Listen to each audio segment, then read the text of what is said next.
जय श्री राम, राम राम, नमस्कार। Education system Bihar में आपका स्वागत है। आज के इस वीडियो में बिहार शिक्षक बहाली 7वें चरण टेट स्टेट के बारे में बात करने वाले हैं। टेट स्टेट शिक्षक अभ्यर्थियों के लिए बड़ी खबर निकलकर सामने आ रही है।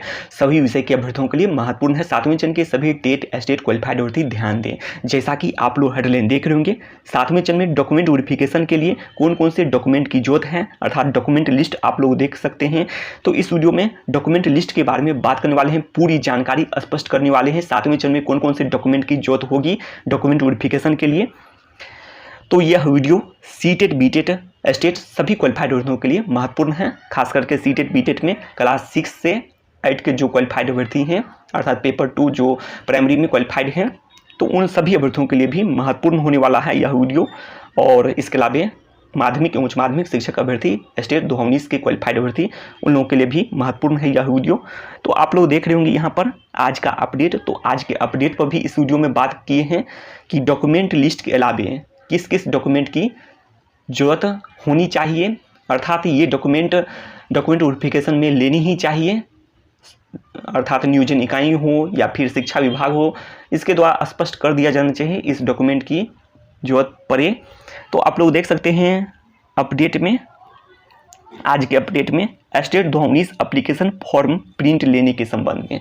तो यदि ऐसा होता है तो फर्जीवाड़ा पर लगाम लगाया जा सकता है। इसके अलावा स्टेट 2019 एप्लीकेशन को डायरेक्ट लिंक करने के संबंध में, 7th फेज ऑनलाइन एप्लीकेशन से लिंक करने के संबंध में, यदि ऐसा भी हो जाता है कि 7th फेज का जो ऑनलाइन अप्लाई होने वाला है, केंद्रीकृत ऑनलाइन बहाली होने वाली है, तो इसको लिंक कर दिया जाए स्टेट 2019 एप्लीकेशन से, अर्थात रोल नंबर या एप्लीकेशन नंबर डालने के साथ साथ स्टेट 2019 का रोल नंबर, एप्लीकेशन नंबर और डेट ऑफ बर्थ, ये सभी डालने के साथ ही सभी डिटेल्स ऑटोमेटिक फिल हो जाए। तो इससे फर्जीवाड़ा पर लगाम लगाया जा सकता है, क्योंकि बहुत सारे अभ्यर्थियों के मन में आशंकाएं होती है कि संदेह होता है कि बाद में भी बनवा सकता है डॉक्यूमेंट बैक डेट से। तो ये सभी आशंकाएं बहुत सारे अभ्यर्थियों के मन में होती है कि कुछ डॉक्यूमेंट बन जाए, क्वालिफिकेशन के डॉक्यूमेंट बन जाए, या फिर कुछ भी डॉक्यूमेंट बन सकता है, कोटी का या फिर कुछ भी। तो इस पर ज़्यादा बातें नहीं करेंगे। तो इसीलिए अभ्यर्थी के मन में जो आशंकाएँ हैं उस अनुसार से बातें की हैं कि ये लिंक करने से कुछ हद तक फर्जीवाड़ा पर लगाम लगाया जा सकता है। इसके अलावा सभी डॉक्यूमेंट आप लोग देख सकते हैं, जैसे कि इंजीनियरिंग डिग्री बीटेक जो भी हैं वाले को सभी सेमेस्टर ईयर के, सभी सेमेस्टर और वर्षों के देख सकते हैं आप लोग। एडमिट कार्ड की जरूरत हो भी सकती है, तो हो भी सकती है, नहीं भी हो सकती है, हो भी सकती है, आप लोग समझ सकते हैं। तो संलग्न करके अर्थात आप लोग रख सकते हैं ये भी डॉक्यूमेंट। इसके अलावा आप लोग देख सकते हैं जिनके भी अंक CGPA में हैं, तो ऐसा देखा जाता है कि CGPA में होते हैं, इंजीनियरिंग डिग्री में हो, अर्थात बीटेक इंजीनियरिंग डिग्री में हो या फिर MCA में हो, तो ये सब में देखा जाता है। और आप लोग जानते हैं इंजीनियरिंग डिग्री गणित में भी लिया जा रहा है, विज्ञान में भी, इसके अलावा कंप्यूटर साइंस विषय में लिया जा रहा है। तो यही जानकारी है। तो CGPA में होते हैं तो उनको कन्वर्ट करने पर ध्यान रहता है कि कैसे फार्मूला से कन्वर्ट होगा। लेकिन आप लोग देख सकते हैं इसमें उपाय देख सकते हैं कि कन्वर्ट के लिए ध्यान नहीं देना है। तो जी बिल्कुल कुल अंक से मतलब होता है, कुल अंक कितने आए, अर्थात कितने में आए हैं, कुल प्राप्तांक बाय कुल अंक। आप लोग समझ सकते हैं कितने प्राप्तांक प्राप्त हुए हैं, तो कुल प्राप्तांक बाय कुल अंक गुना 100, तो इससे ही परसेंटेज निकाला जा सकता है। तो कुल प्राप्तांक के लिए भी एप्लीकेशन डालनी चाहिए कि कॉलेज में जाकर, आप लोग देख सकते हैं यहाँ पर एक एप्लीकेशन को कॉलेज प्रिंसिपल जो हैं उससे फॉरवर्ड कराकर यूनिवर्सिटी में जमा करें, परीक्षा नियंत्रक, तो ये सब के नाम से आप लोग जमा कर सकते हैं, जिससे कुल प्राप्तांक के लिए आप कहेंगे कितने अंक थे, कुल अंक कितने थे, तो इस अनुसार से प्राप्त होने पर परसेंटेज निकाला जा सकता है। तो ये जानकारी है।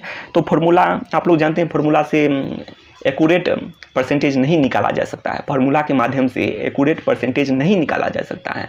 जब एकेडमिक अंक पर यदि बहाली प्रक्रिया आगे बढ़ती है या फिर एकेडमिक का महत्व दिया जाता है, तो समझ सकते हैं कि एक्यूरेट परसेंटेज फार्मूला से नहीं निकाला जा सकता है। कितने प्राप्तांक हुए हैं, कितने अंक के थे, अर्थात कुल अंक के थे, इससे नहीं निकाला जा सकता है। तो इसीलिए इस पर ध्यान नहीं देना है फार्मूला। तो आप लोग देख रहे होंगे 7वें चरण के लिए डॉक्यूमेंट वेरिफिकेशन के लिए डॉक्यूमेंट का लिस्ट आप लोग देख सकते हैं। डॉक्यूमेंट वेरिफिकेशन के लिए कौन कौन से डॉक्यूमेंट की जरूरत है। मैट्रिक का अंक पत्र और मूल प्रमाण पत्र, मार्कशीट और सर्टिफिकेट, इंटर का अंक पत्र और मूल प्रमाण पत्र, मार्कशीट और सर्टिफिकेट, ग्रेजुएशन का सभी सेमेस्टर वर्ष का मार्कशीट और सर्टिफिकेट, स्नातक का मूल प्रमाण पत्र और अंक पत्र, अगर अप्लीकेबल हो तो पोस्ट ग्रेजुएशन का मार्कशीट और सर्टिफिकेट, अंक पत्र और मूल प्रमाण पत्र, बीएड अगर अप्लीकेबल है तो मार्कशीट और सर्टिफिकेट, प्रशिक्षण का अंक पत्र और मूल प्रमाण पत्र अगर अप्लीकेबल है तो अंग्रेजी और हिंदी दोनों में स्पष्ट कर दिए हैं। निवास प्रमाण पत्र, इसके अलावा आप लोग देख रहे होंगे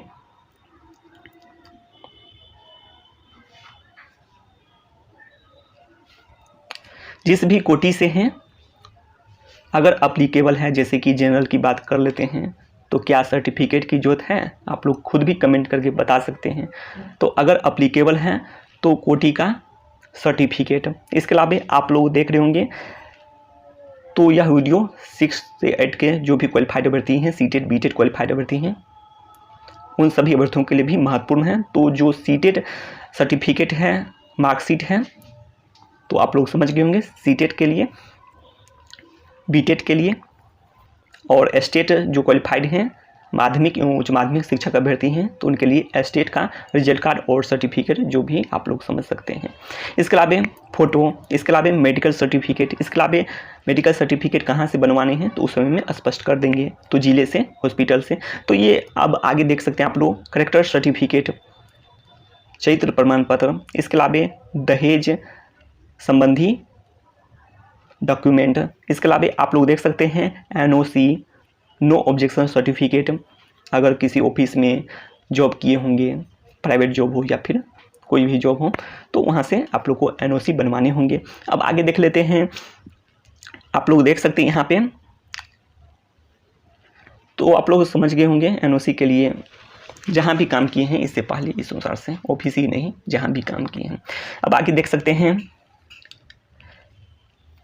फोटो युक्त पहचान पत्र, कोई एक, जैसे कि आधार कार्ड हो गया, वोटर आईडी हो गया, पैन कार्ड हो गया, तो कोई एक या फिर एक से अधिक भी हो तो और अच्छी बात है। अब आगे देख लेते हैं एस्टेट 2019 एप्लीकेशन फॉर्म प्रिंट, तो इस पर बातें कर चुके हैं इस वीडियो में। अब आगे देख लेते हैं एस्टेट एडमिट कार्ड प्रिंट, इसकी जरूरत पड़ भी सकती है। इसके अलावा आप लोग देख सकते हैं लास्ट क्वालिफिकेशन CLC, ठीक है।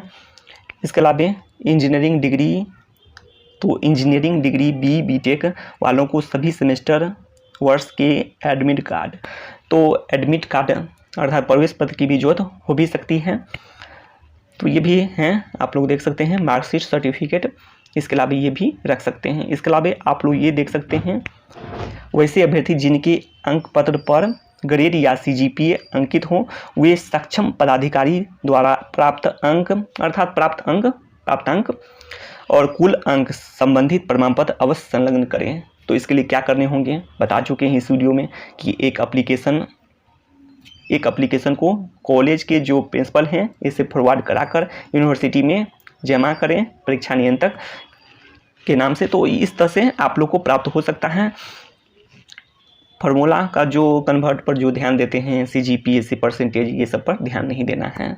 कारण यह है कि एकेडमिक परसेंटेज कुल अर्थात एक्यूरेट कैसे प्राप्त किया जा सकता है, तो कुल प्राप्तांक को कुल अंक से भाग देंगे, कुल प्राप्तांक को कुल अंक से भाग देने पर और 100 से गुना करने पर प्राप्त होगा। तो इसके लिए क्या चाहिए, एक्यूरेट परसेंटेज एकेडमिक का निकालने के लिए जब एकेडमिक का महत्व बढ़ेगा तो समझ सकते हैं इसके लिए चाहिए कि एक्यूरेट निकले जो भी परसेंटेज है। तो शिक्षा से संबंधित तमाम जानकारी के लिए सब्सक्राइब करें एजुकेशन सिस्टम बिहार।